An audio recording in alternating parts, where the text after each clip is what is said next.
निजीकरण का विरोध कर रहे हैं। हम ये चाहते हैं और हमारी मांग है, जो संविधान डॉक्टर भीमराव अम्बेडकर जी ने 26 नवंबर 1949 को लागू किया था, उसकी मूल भावना से हटकर ये सरकार निजीकरण का रास्ता पकड़े हुए है। जो सामाजिक नीतियां हैं उनको ख़त्म करके पूंजीपतियों के हित की नीतियां बनाई जाती हैं। इसलिए देश का 30 करोड़ नौजवान, किसान, श्रमिक, मजदूर और कर्मचारी आज सड़कों पे उतरा हुआ है और हम विरोध कर रहे हैं इस बात का कि जो सरकार की नीयत है वो आम पब्लिक से, वृद्धजनों से, जो सीनियर सिटीजन हैं उनसे, जो उनकी जमा पूंजी है उसे किसी न किसी रूप में छीन लेना चाहते हैं। जिस तरह से सोशल सिक्योरिटीज़ समाप्त हो रही हैं, हम उनका विरोध करते हैं। हम विरोध करते हैं सरकार की निजीकरण की नीति का। हम विरोध कर रहे हैं सरकार की उन नीतियों का जिनसे तमाम श्रमिक, कर्मचारी, श्रम कानून के स्थान पर संहिताएं बनाई गई हैं, उनका फ़र्क पड़ेगा, उनका असर पड़ेगा, उसका हम विरोध कर रहे हैं और सड़कों पे उतरे हैं। Dinesh Saxena, UP bank employees union का सहायक महामंत्री और बरेली जिले का मंत्री हूँ। बैंकों में का जो निजीकरण है हम उसका विरोध करते हैं। सरकारी, चाहे वो पब्लिक सेक्टर बैंक हो, पब्लिक सेक्टर डिपार्टमेंट, BPCL हो, LIC हो, इंश्योरेंस हो, इनका सबका प्राइवेट है। और ये भी सबसे बड़ी बात है कि जो कारपोरेट घरानों को सस्ते पैसे पे वो लोन दें, हमें इसकी कहीं बुराई नहीं है, लेकिन उसकी आड़ में जो हमारा रिटायर्ड साथी है, किसान है, मजदूर है, छोटे छोटे पैसे इकट्ठे करता है, उसका जो इंटरेस्ट है वो इतना नीचे ले आए कि वो अपना पैसा बैंक में जमा करने पे सोचने पे मजबूर है कि उसे कुछ ना के बराबर इंटरेस्ट मिलता है। वो सिर्फ इसलिए कि अगर हम इंटरेस्ट कम पे लेंगे तभी इंटरेस्ट कम पे दे पाएंगे। उनके देने के लिए हमारे बड़े साथियों को, किसान को, मेहनत कशों के जो छोटी छोटी पूंजियाँ हैं उनको सरकार बर्बाद करे। तो हमारी उनसे आह्वान है, चाहे पुरानी पेंशन हो उनको लागू किया जाए। डिस्ट्रिक्ट कोऑपरेटिव बैंक ऐसा है, आपका ग्रामीण बैंक है, इनको पूंजी दे करके सुदृढ़ किया जाए, इनको मजबूत किया जाए ताकि आम साथी, किसान, गरीब, इनको मौका मिले और इनको उद्धार हो सके। सर, ये जो आज आम हड़ताल चल रही है, किन मांगों को लेकर आम हड़ताल चल रही है? देखिए, ये आम हड़ताल देश के केंद्रीय 10 ट्रेड यूनियंस के अपनी मांगों के समर्थन में स्ट्राइक की गई है।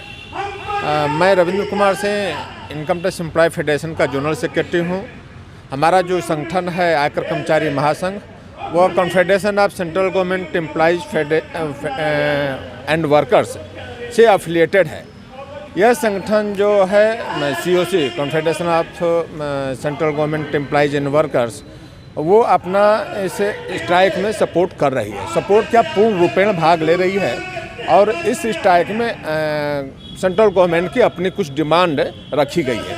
केंद्र किसानों, मजदूरों के अलावा केंद्र कर्मियों के लिए अपनी जो मांगे हैं उन मांगों को इसमें रखा गया है। उन मांगों में महत्वपूर्ण मांग ये है कि न्यू पेंशन स्कीम को समाप्त करके ओल्ड पेंशन स्कीम को लागू किया जाना, मतलब जनहित में है, कर्मचारी हित में है, पहला।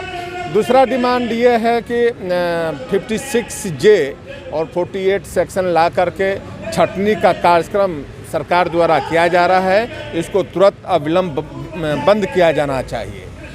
तीसरी डिमांड ये है कि भारत सरकार के 3 वरिष्ठ मंत्रियों द्वारा 7वें वेतन आयोग के रिपोर्ट के बाद जब हम 11 जुलाई 2016 को स्ट्राइक करने जा रहे थे, उस स्ट्राइक को रुकवाने के लिए 3 सदस्यीय कैबिनेट मिनिस्टर्स की जो मीटिंग हुई थी, उन्होंने जो हमारा स्ट्राइक था उस समय का, उसको जो उन्होंने रुकवाया था, वो आश्वासन दिया था, उस आश्वासन पर वो पूरी तरह से खरे नहीं उतरे। और हमारी जो भी डिमांड थी उस समय ये था fitment formula, minimum wage, HRA, इन सारी मांगों को लेकर के, लेकिन सरकार हमारी कोई भी मांगे नहीं पूरी की, इसलिए हम आज स्ट्राइक पर हैं।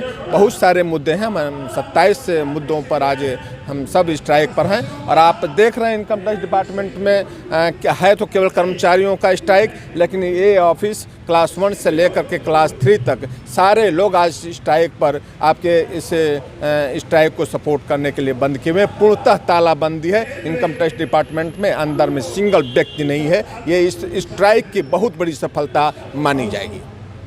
जी, किन मांगों को लेकर आप ये धरना प्रदर्शन? हाँ, आज ये ऑल ओवर इंडिया स्ट्राइक हमने करी है।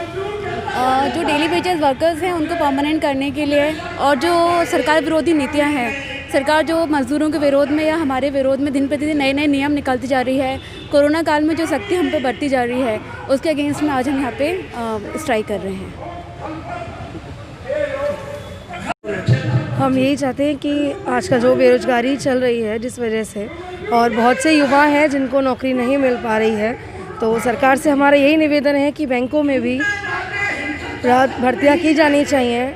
सही, बहुत लोग आजकल बेरोज़गार हैं, युवाओं को बहुत नौकरियां नहीं मिल पा रही हैं। प्राइवेटेशन चल रहा है, प्राइवेट करने जा रहे हैं, उससे और उन्हें परेशानियां हो सकती हैं। इसलिए हम बस यही चाहते हैं कि सरकार युवाओं को आगे आने के मौका दें और बैंकों में उनकी भर्ती ज़रूर की जाए।